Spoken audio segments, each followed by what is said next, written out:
Okay, we're recording. Good evening, my friends. Nice to have you with me.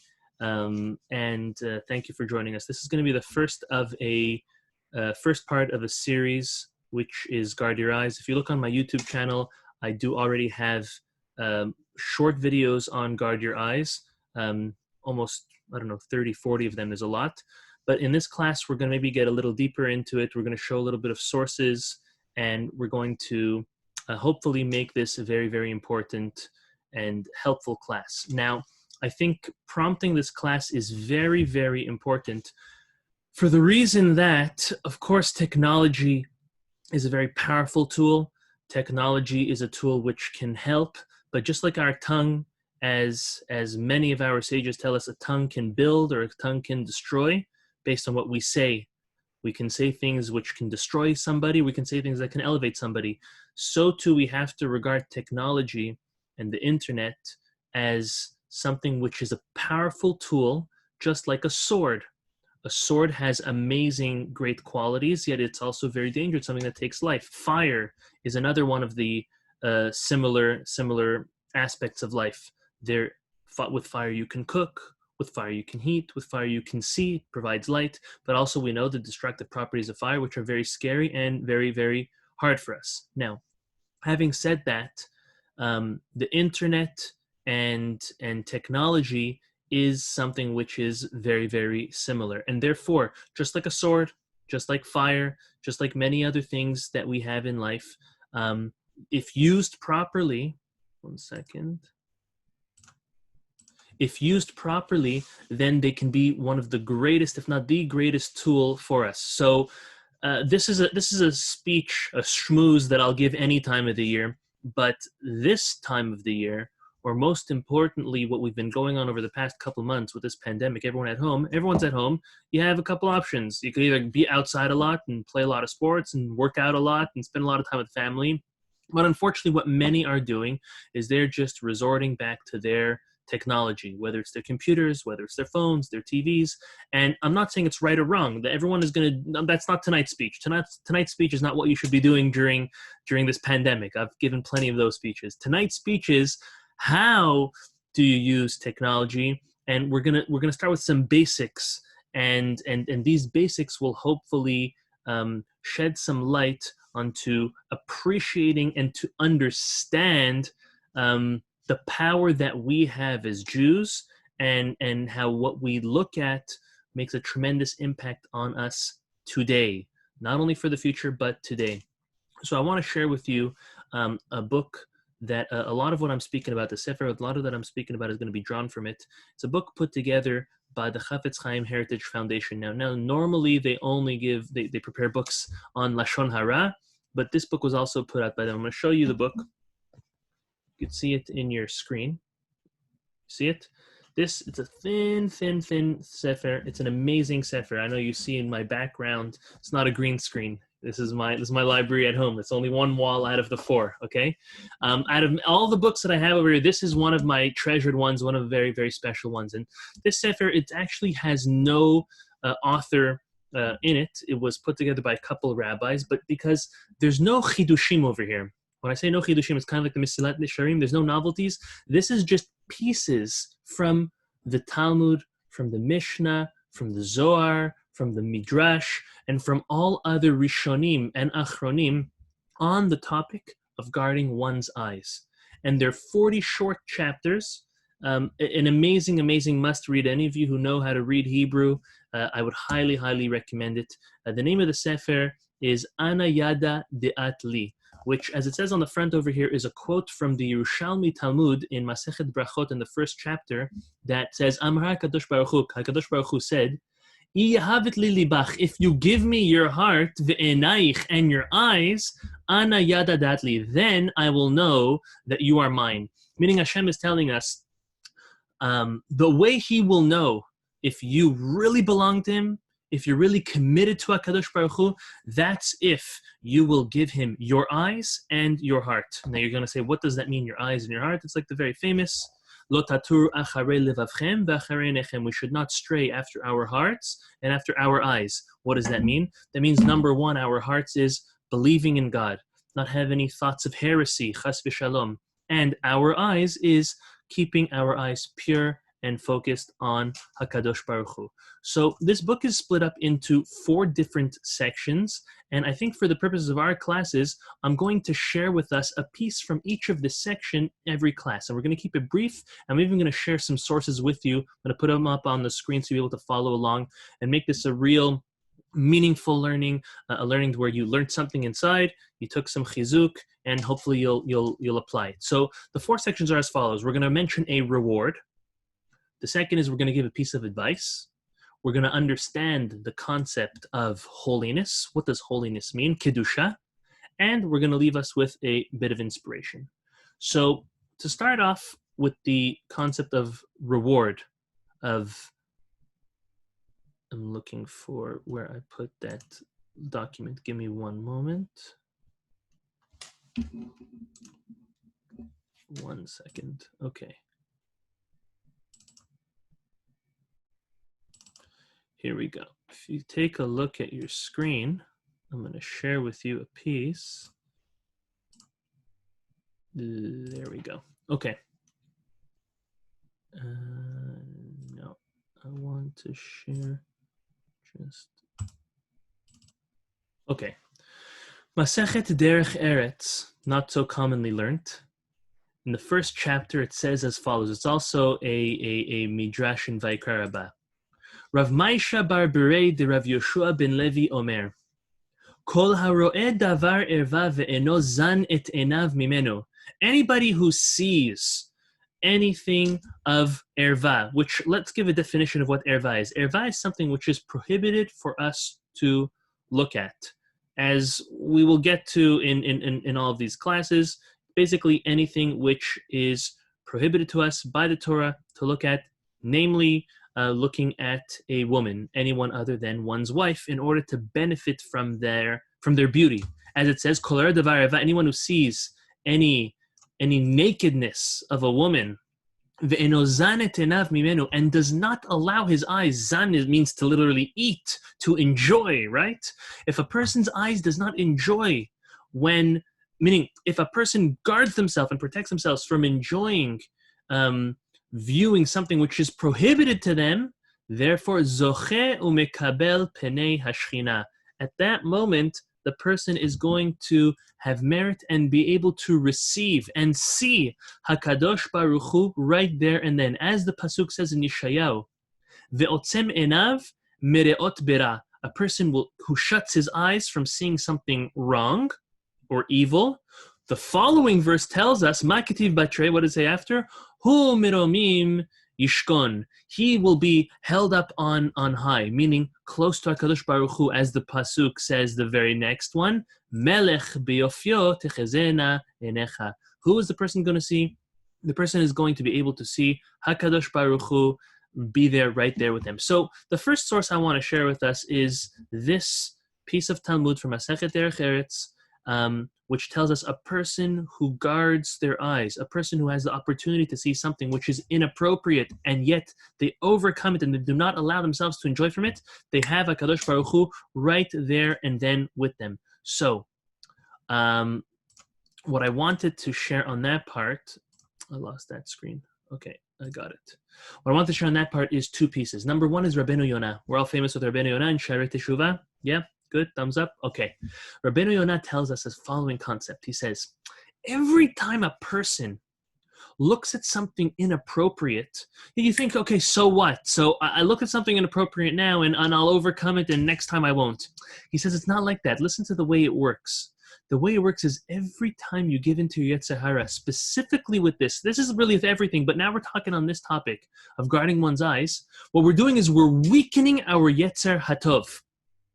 That's a fascinating concept. That means we really think that, okay, today I'll make a mistake, today I'll slack off, and don't worry, tomorrow I'll pick up and take over and over and over. Yes, we always have the concept of teshuvah. We always have the concept of coming back and doing better. Yes, but, however, in truth, we are making it so much harder for us every time we say, just next time, and just next time, because we're weakening our Yetzer Hatov, and we're now allowing our Yetzer Hara to overcome it and start controlling us.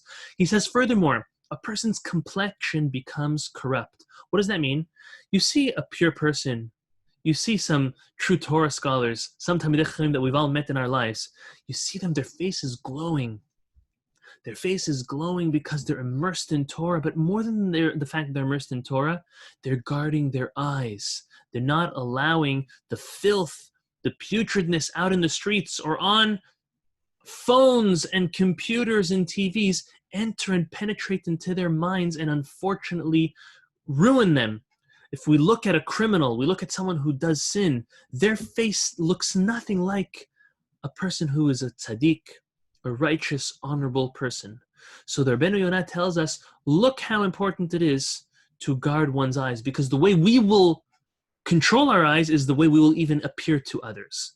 The Taharat HaKodesh tells us that the Talmud is being very specific, that it's not like you'll be Mikabel HaKadosh Baruch Hu, you'll Mikabel Penei Shechina Latid Lavo in the future time. No, it doesn't say Yizke v'Yikabel. It says Zoche u'Mikabel, right away. The Taharat HaKodesh makes a very, very strong point of right away when a person overcomes there and then there's an absolute time for prayer. It's a time to really ask HaKadosh Baruch Hu for help, not only in this specific dilemma or challenge that a person may have, but in any other as well. So right then and there, and I wanted to just point it out there, this is the temptation of one's eye, of allowing one's eye to roam, and curiosity is something which is a natural human tendency. It's not only for men. All human beings, men and women, have a natural tendency to be curious and to look. However, it's specific to men. And therefore, on one hand, you should be happy, so to say, that you are natural, that you are normal, that you are healthy. It is normal for a man to want to look at women. It's very important that we know that. We can't deny this fact. However, there is a time and place for it. When a person is single, the Talmud, as well as many other commentaries in our Torah, our Rishonim, our Achronim, are very, very specific to mention that a person is only to look at another woman if they're seriously considering them to marry them, but not to look at them to enjoy their beauty or to benefit from it, but just to look at them to see, is this someone that I'll be able to connect with when we get married? So that's very important. So number one, it's very natural, it's very normal, but we have to control it. We have to save it for when it counts, save it for when it's going to be most necessary. I want to move on to the next portion, and that is the portion of advice. Take a look at your screen. Talmud in Masechet Kiddushin, Lamed Amud Bet, tells us as follows. It's a famous Gemara. Anyone who's learned a little bit of Gemara has fall upon this. Tana de B'ri Bishmael. Banai im paga becha menuvel ze, if this evil, disgusting person, referring to the Yetzer Hara, falls and chances upon you, mashcheo lebet hamidrash, grab him, pull him to the bet hamidrash, to the yeshiva, to the kollel. Im even hu nimoach, if he is rock, he will just disperse. V'im barzelu mitpotzetz, and if it's iron, if he's so strong, the Yetzer Hara like iron, he will explode. Shenemar haloko devarai ke'esh ne'um Hashem v'chule. So the Talmud is being very, very specific. The advice, one of the advices for a person, if they are struggling with the Yetzer Hara, and this is in any type of sin, but this sin obviously it would work for, if a person's having a temptation with any type of promiscuity, any desire to sin, by looking at a woman, or God forbid, doing anything worse than that, one great way to overcome the Yetzer Hara, this evil inclination, is to grab him grab him and go to the Bet HaMidrash, meaning pick up yourself and go to the Bet HaMidrash. I know this is the whole thing. Do you bring him with you to the Yetzer Hara, to the Bet HaMidrash? You don't bring him to the Bet HaMidrash. L'maaseh, you get up and you go to the Bet HaMidrash and you start steiging. You start learning. That is going to be the greatest way for a person to really protect himself from sin. On this topic, the Rambam tells us and this is a very important Rambam. This Rambam is so important that not only do we need to live by it, but we need to also teach our children this. And that is that anytime a man, specifically a man, women not as much so, but anytime a man is busy, they stay out of trouble. Think of it. If you're in the middle of a project, if you're in the middle of work, if you're in the middle of doing something that you are, whether you're enjoying it or not, but you're involved in it, your mind is set on it, that saves you from a lot of other issues. It saves you from sin. But as soon as a person's mind is free, that's when they will get into trouble. This is true for children, for teenagers, adolescents, adults, any age. Now, the Talmud tells us that gezel v'arayot, stealing and promiscuity, anything inappropriate, is something that a person's always interested in, right? There's a gold watch on the table. Most people, it flies by their mind, oh, imagine I could take it. Okay, most of us don't do that, but it flies by our mind. Whoa, look how nice that is. I wish I could have it. Oh, look at that woman. Da, da, da, da, da, da. And our mind starts going. But the Talmud says there's a grand difference between the Yetzer Hara of stealing versus the Yetzer Hara of promiscuity, of arayot, of erva, of women. And that is that a person's mind isn't always thinking, how can I steal something from you? And how can I steal something from that person or from this place? Healthy people don't think that way. However, most people, many people, even if they are right now not presented with an opportunity to commit a sin with a woman, whether it's in thought or in action, a person's heart, a person's mind has a natural tendency to think that way. And therefore, using the Rambam's, meaning the difference is that stealing, it's only when it's in front of you. Arayot, it's even if it's not in front of you, you have that temptation. So the Rambam is giving us practical advice. The Rambam is telling us, stay busy. You know where you learned it from? From our Talmud. Kiddushin Amid Amud Bet. He said over there, we see that when you have a temptation, you bring him to Bet Midrash. What are you doing in Bet Midrash? The truth is the Talmud didn't say what you're doing there. You're going to the coffee room? You're going to shmooze? You're going to learn? It doesn't really matter. It didn't say go to there to learn. Pshat, pashtut, this is you're there to learn. But the Rambam says keep your mind busy, and that's the way to protect yourself from sin. Rabbi Yisrael Salanter, I'm sure we've all heard of him. He gives us a super important practical advice. He says, saving oneself from the Yetzer Hara is learning Torah that's any topic. He says you could be learning the beginning of Baba Kama about a shor shenagach et hapara. Okay, sorry, that's the 6th perek. You could be learning that perek. He gives that example of a ox goring another animal, or you could be learning anything about. He gives many different examples of demai, of brachot, of any masechet, any halacha, practical, not practical. He says anything saves from the Yetzer Hara. But he says, if you want the greatest and most powerful use of Torah to be used as a saving mechanism, he says, learn the topic you're struggling with. Learn it in depth and with its sources and with examples. For example, a person wants to better their ways in their Shmirat Shabbat. Practical advice 101, start learning Hilchot Shabbat.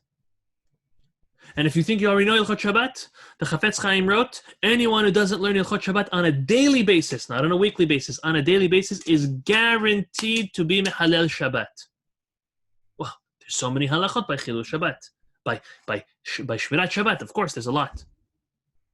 So too, a person who wants to really, really, really, really learn and know the laws of business, they should start learning Masechet Baba Kama, Masechet Baba Metzia, Baba Batra, Sanhedrin, and learn them in depth, in its sources.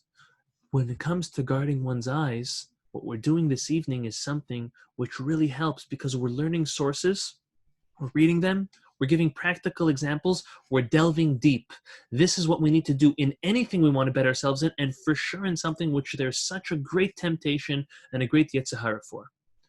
I want to share with us, with everybody, what does holiness mean? This is a word, Kiddusha, which is thrown around very often. What does that exactly mean? So I want to share with you on your screen.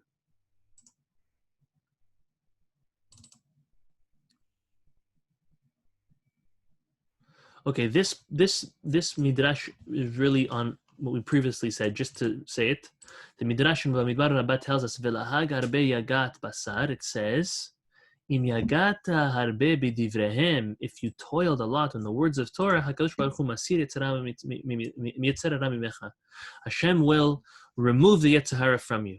So this is the same idea. This is the concept we just learned about. Now, next. Shmot Rabbah tells us, "Vanshei kodesh tiyun li," as it says in the book of Shmot, that we are, Kadosh Baruch Hu made us a holy nation. Rabbi Yishmael Omer, "Keshatem kedoshim harei atem sheli." When you are kadosh, when you're holy, Hashem says, now I know you're mine. Now, what does kadosh mean? Let's look at the next Rashi for a second. The Rashi tells us in Vaikra Chaf Vav, "Va'avdil etchem min ha'amim liot li." Hashem says, I'm going to separate you from the rest of the nations, and you'll be mine. Im atem muvdalim. If you're going to be separate from the rest of the nations and not act like them, im atem muvdalim mehem harei atem sheli, then I know you're mine. Ve'im lav, and if you don't, meaning if you act like them, atem shel Nebuchadnezzar v'chaverav, then you're like Nebuchadnezzar and his cronies and his buddies. You will be, unfortunately, to them. So we need to understand, what does the word kadosh mean? V'anshei kodesh tiyuni. What does Hashem mean by telling us that we are to be kadosh? So I want to share with you what the Malbim says. Many others say it as well. The Malbim tells us that the essence of holiness and its greatness lies in what the word kadosh, Kiddusha, means. Kiddusha means as follows. It means to separate oneself from physicality by rising above all that.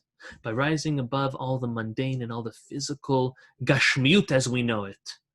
When we rise above that, that is being kadosh. Kadosh means muvdal. In Hebrew, it means lehavdil. That's why the second verse was, "Va'avdil etchem min ha'amim." How is Hashem going to separate us? Because when we separate ourselves from the ways of the goyim, that's when we are raised. And this applies to all forms of physicality and all forms of physical enjoyment. Eating, drinking, sleeping. A kadosh person sleeps less, eats less, drinks less, parties less. It connects to his spiritual aspects more than his physical aspects. That is what HaKadosh Baruch Hu wants from us. He wants for us to see the permitted things in this world. That's what a kadosh is. A tzaddik does by the letter of the law. A kadosh, a chassid, is someone who looks at everything that's permitted in this world and he says, I want to take a step above. Last but not least, I want to share a point of inspiration. Take a look at your screen.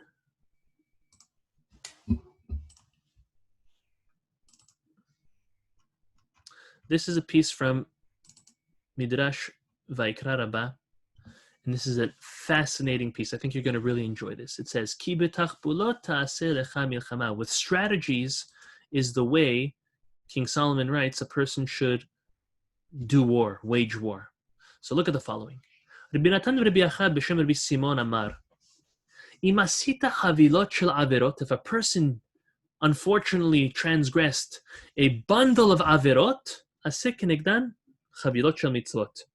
The way to counteract that, midah keneged midah, measure for measure, is to do a bundle of mitzvot.